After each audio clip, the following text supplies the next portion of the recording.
students were coming here and then they were leaving. So we did a bunch of things as a community at that time to try to retain that talent. And now, 15 years later, because of those programs, including things like Intern Grand Forks, we grew. That's the voice of Becca Kruger, Director of Workforce Development at the Grand Forks Region EDC in Grand Forks, North Dakota. You already know that internships are an important part of your workforce pipeline and retaining your young people, but how do you make sure your community is offering plenty of options that meet the interests of your students? We've got some tips for you today, as well as a case study on the Intern Grand Forks program run by the EDC in partnership with the University of North Dakota. I'm Amanda Ellis, and you're listening to Inside America's Best Cities, a podcast for chamber, economic development, and talent attraction professionals. Learn more about this podcast at livabilitymedia.com. And with that, let's jump in. Thank you so much, Becca, for joining us. We're super excited to have you. I'm so excited to be here. So we're here to talk about an internship program that you all run. Can you kick us off with just a brief overview of that, how it works, some high-level overview? Yes. So we at the Grand Forks Region Economic Development Corporation, we partnered with the University of North Dakota's Center for Innovation. And we run a program called Intern Grand Forks. And it's a very unique funding program. So the university supplies us with a pool of money at the beginning of the year. And what we do is we spur internships by paying anywhere between 33 to 50% of your intern salary with this pool of money. So that is the nuts and bolts, the very short version of what the program is all about. Why at 33? That's such a specific lower threshold. Yeah, well, if you use a specific number, it gets people interested. That's why. No, I'm just kidding. Well, it worked for me. So that number came about because the first year that we launched the program, we ran out of funds like 2 weeks into launching the program. You mean because it was so popular? Yeah, because it was so popular. What we decided was the eligibility for the program is you either have to be a startup within your first 7 years or an EDC member company. Those are the rules. Well, some of the rules. And we felt like startups needed more support, it turned out, than maybe established companies to really spark them to get the internship started. And so what we did is we decided that for EDC member companies, we'll provide 33% reimbursement, so a third. That's why it's that specific, because it's a third. And for startups, it's 50%. Gotcha. So what types of careers are represented through these internships? I think I read that you try to focus on ones that are maybe just taking off versus some that are ubiquitous already. What does that look like? Yeah, so careers have to be high wage, in demand careers in the region. And how we get that is our Workforce Development Council at the state level puts out a list every single year. So we use that to help determine. And the careers or the internships that are being created really span the gamut. Anything from airport management, which is huge in our region. We have an aviation school, all the way to things like engineering. We see several engineers. Digital marketing is a really big one of the fastest growing careers. And then even very specific things. So if they're unique or related to entrepreneurship, we also really promote that. So things like, how do I become an executive director of a co-working space? We've had an internship like that as well. Imagine having that much forethought about your career as a college student, because I definitely didn't. Yeah, we've definitely seen. I know I have a degree in English, and back in that day, it's not like there's internships for English majors, that many of them. And back in the day, I wasn't even thinking about that. So it does sound like, though, you're updating that, taking an updated look at that every year at what makes sense to add and kind of taking a refreshed look at that. Yeah, and what's really great is because we're an economic development agency, and that's one of our requirements. Most of those are going to be our primary sector careers that are in our core clusters. So that's really helped to define what types of internships are being created as well. So your all's role is really just promoting to employers and making sure that funding passes through to them the right way. And then the university helps advertise the positions right, but employers kind of do their own hiring and all of that. Is that kind of how the work breaks down? Yep, we say we are not your hiring agency. We're not going to mandate which intern goes where. But what we do as an EDC is anything that has to do with employers. So, especially for startup companies, writing a job description can be a little bit difficult. Understanding how do I contract or put together the employment paperwork sometimes for their very first employee and what supports you have to have in place for an intern. Things like an actual space that they need to come into work or a laptop. Yes, you have to buy and provide that for your intern. They can't use their own.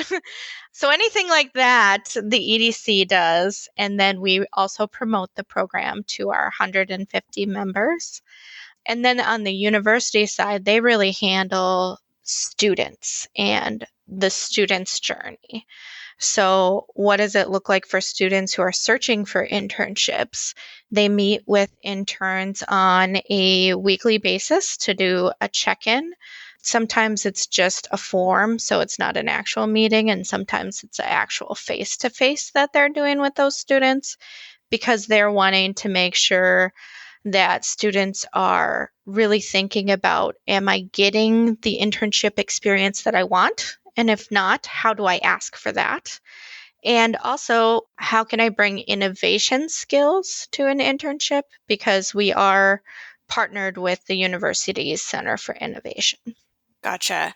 I love that on all sides because I think, coming in as an intern that maybe doesn't have a lot of work experience, like having that outside support is helpful. And even for employers, sometimes that like the idea of an intern, but then when that person comes in, it can be like, oh, what are we supposed to do with this person? And then kind of realizing that you're also teaching them about maybe just being part of the workforce in general if they haven't done that a lot. So I feel like having that third support would be really helpful. Yeah, well, and it's especially helpful again when you're working with startups because sometimes in startups, you're all over the place, right? You don't have defined systems or program manuals, unlike, a large Fortune 500 company. But when they're able to meet with a coach at the Center for Innovation, if they're not really working on the things that are related to their degree path, it really empowers them to A, vocalize that, and B, open up a conversation with their employers about how they can at least get some of those skills in the internship as well. Yes, love that. What kind of feedback have you gotten from this? Any like favorite success stories you would want to share? Yeah, so there have been a few that I think have been incredible. Number one, we had an airport management student. It was our first airport management internship that we ever offered in Grand Forks, which is kind of crazy. But we talked with the airport about how can you start an internship that leads to program. And now that intern is working full time at the airport. Um, and there's tons of success stories just like that. There is an intern who worked with the Greater Grand Forks Young Professionals as sort of an executive director, job shadow assistant. How do I run this nonprofit organization? And then they were able to connect with one of their member companies. And even though they didn't go to work with YP after they graduated, they then were able to connect with one of their member companies and got hired as a full time marketing person within an e commerce brand. Awesome. Do you see a lot of these students ending up in full-time roles related to this? I'm sure that does happen. Yes. In fact, one of the things that we are doing, I know you're going to ask a question about metrics, right? Everybody wants to know, Yes. how do you know this is successful? So this might jump the gun a little bit on that. But um, one of the things that we really thought was, how do we track that success? How do we say, all right, university, your funding makes sense to keep on giving us year over year, because this is the 6th year of the program. So we set up some benchmarks. We went to our alumni center and we asked them what percentage of their alumni for each year, 1 year, 2 year, 3 year, 4 year, 5 years out, were still in the Grand Forks region. So they came back and they said at the 5 year mark, just 11% of students had a Grand Forks address that they were mailing to. So that's how we got a baseline of where are we at today. And then what we did is we went on LinkedIn and we have all the names of the interns. And so we track them every single year. We go and try to find where they're working. And if they're not on LinkedIn, we attempt to contact them, sometimes successful, sometimes not. So the Alumni Center was running 11% retention. And if you looked at that same age cohort that reached the 5 year mark, we were at 62% retention. That's huge. So just thinking about what that looks like for a community, if you can create that type of change. Now, I will say the 4 year and 3 year age marks that haven't reached that 5 year happened during the COVID timeline. And all of those internships were remote. So those retention numbers are about 20 percentage points lower. So that's also very curious, right? Yeah. What does the student body makeup look like of the university that you're partnering with too, in terms of like, are a lot of the students coming in local from locally, or what's that breakdown look like versus elsewhere across the state? Yeah, sure. So we're really a college town in Grand Forks. We have 7 institutions that are providing graduates within like 100-mile radius of us. So we're really lucky that way that we have a pipeline. But just speaking University of North Dakota wise, we have between 13,000 and 14,000 students who graduate each year. And there's a variety of students who are online, which is a growing number, and a lot of students who come from internationally. And so we have this great cultural mix in Grand Forks as well. Well, and I feel like the fact that you are a college town, seeing that retention percentage go up so much is even more impressive, because college towns, that can create so many positive aspects of a community, but it also can be very transient for those students, right? Because that's how they're thinking of it. Like, you come, you go. So that's Yes. awesome. Um, in fact, that was a big problem in Grand Forks. About 15 years ago, we brought in a consultant because if you looked at that 20 to 25-year age cohort, we were 222% of the national average, crushing it, right? But then you looked at that next age cohort and you went from 222% down to 85% of the national average. So students were coming here and then they were leaving.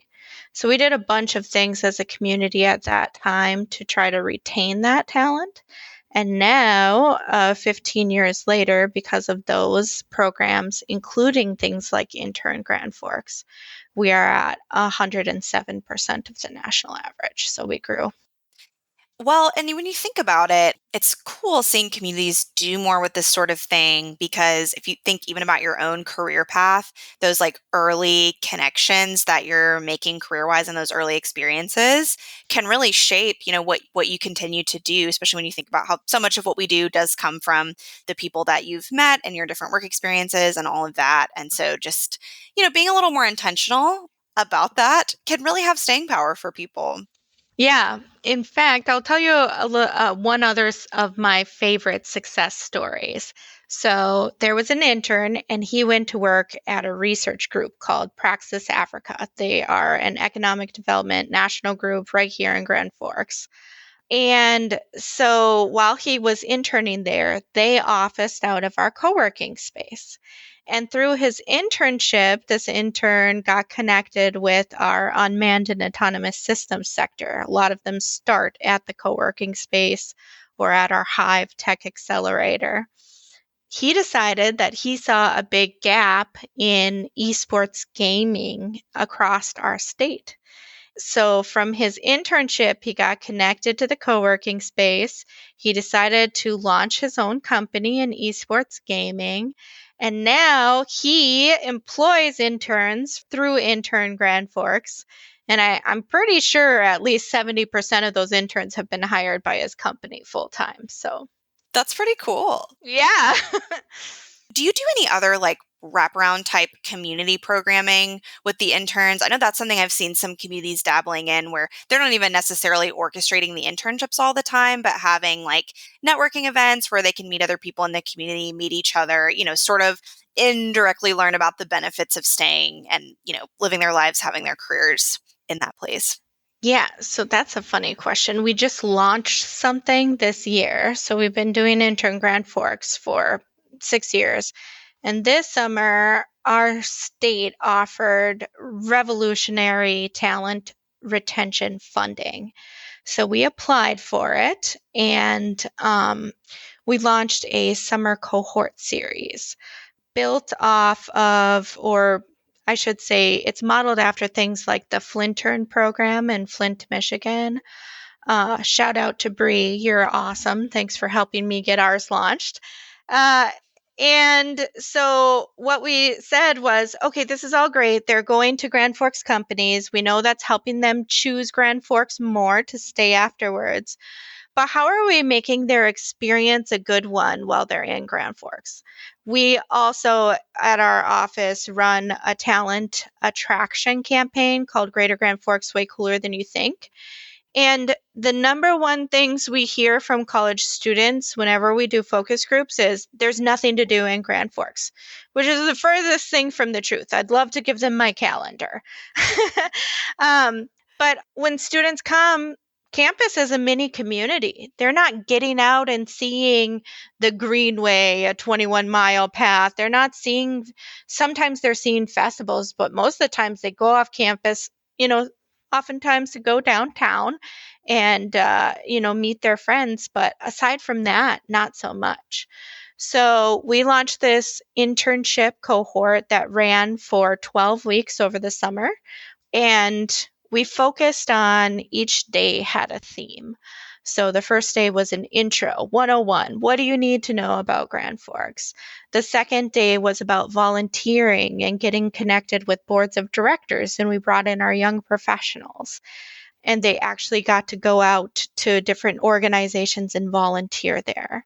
The third day was focused on industry tours. So they got to go into companies. They had a little How It's Made's TV program live and in person. And then we did a day focused on arts and culture, where they got to go do things like improv comedy classes or do an art class at our art center. And then the last day was sports and recreation. So we got them out there kayaking on the Red River and at our go-kart place, all of which most of them had never been into or known existed.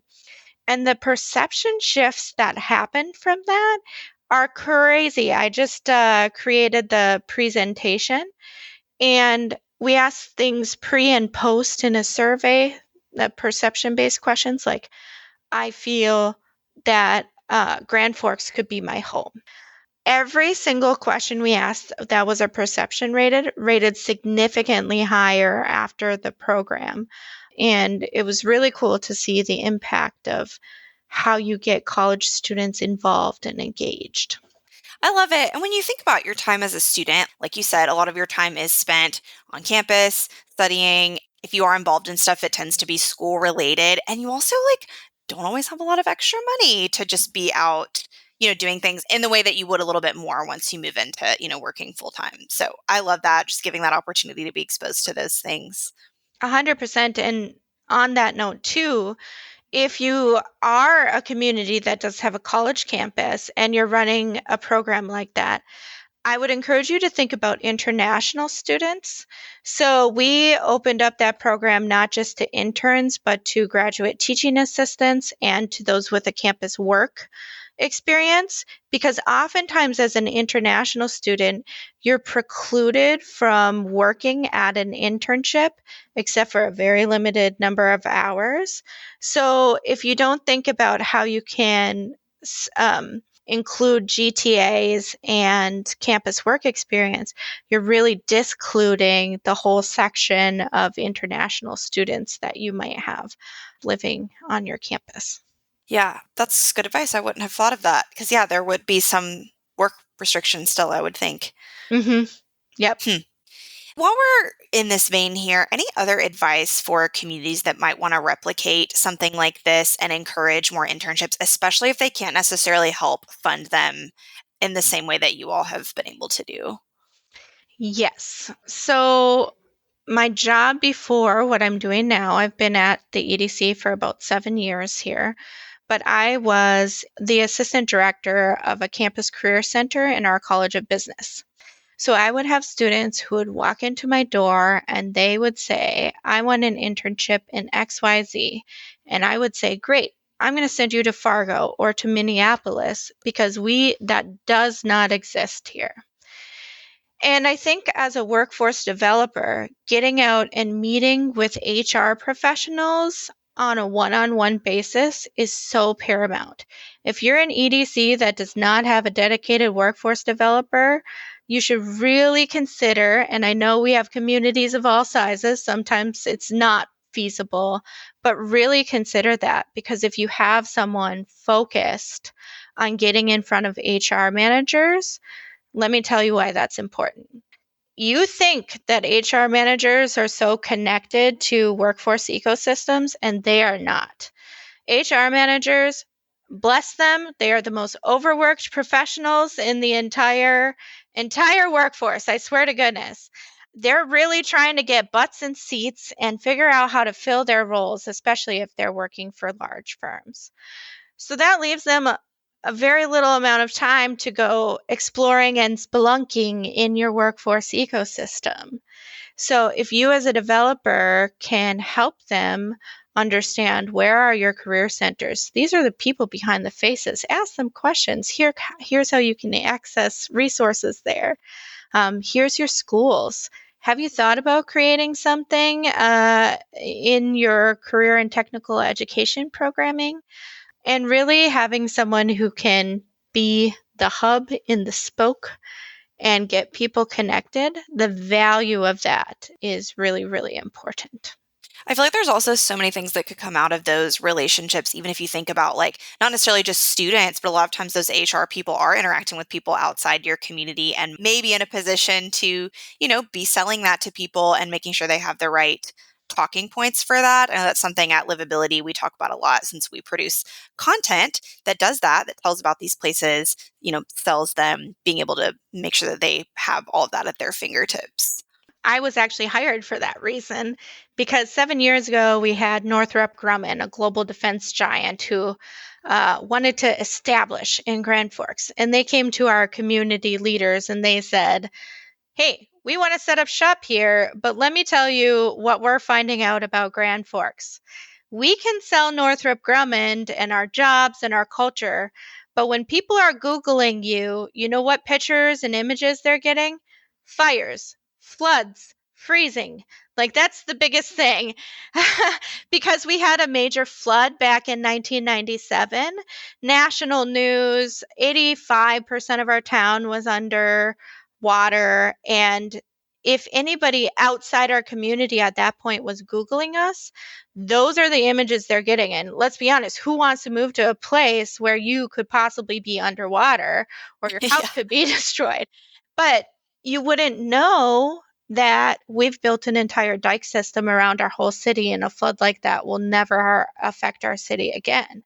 You wouldn't know that there is amazing things to do in the winter here. And we have a broomball court in our town square, and it looks like a set of the Gilmore Girls.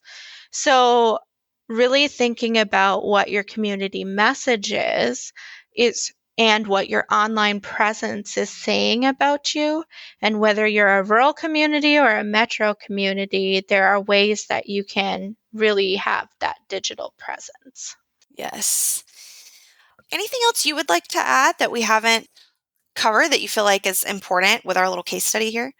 I think the biggest thing that I would say is if you are a community who's looking to delve into the workforce game, or a community that is looking to figure out where to enhance it, doing a mapping of your pipeline or your workforce ecosystem is important. So you can find this on our website here. We've developed this workforce pipeline program, and it is from college or from high school all the way to college and retention. That's how we think about it. What programs do we have in play? Where are there gaps in the pipeline where people might be leaking out?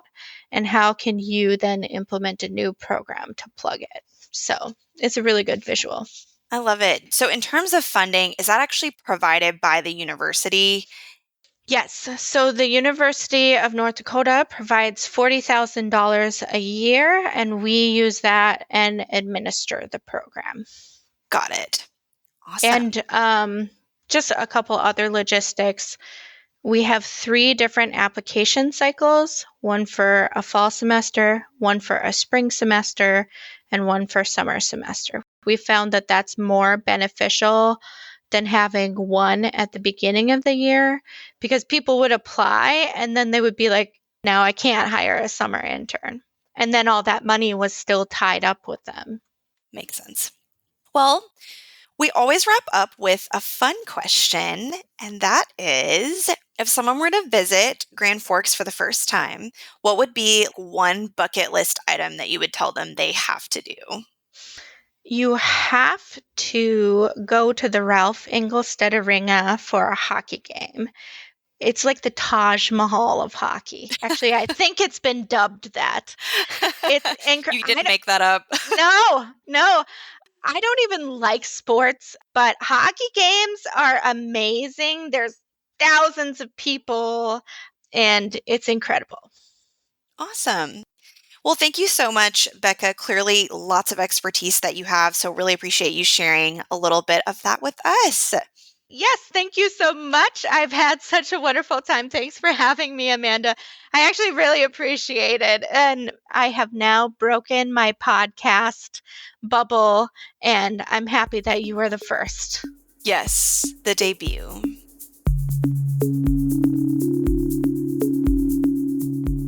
Thanks for listening to the Livability Podcast, where we take you inside America's best cities. At Livability, we highlight the unsung awesomeness of small and mid-sized cities across the country. We also partner with communities to reach their target companies and potential residents through digital content and print magazine programs. If you enjoyed this episode, please follow, rate, and review this show wherever you listen to podcasts. You can also learn more about us at livabilitymedia.com. Have an idea for an upcoming episode? Email me at aellis@livability.com. Until next time, from Livability, I'm Amanda Ellis, sharing the stories of America's most promising places.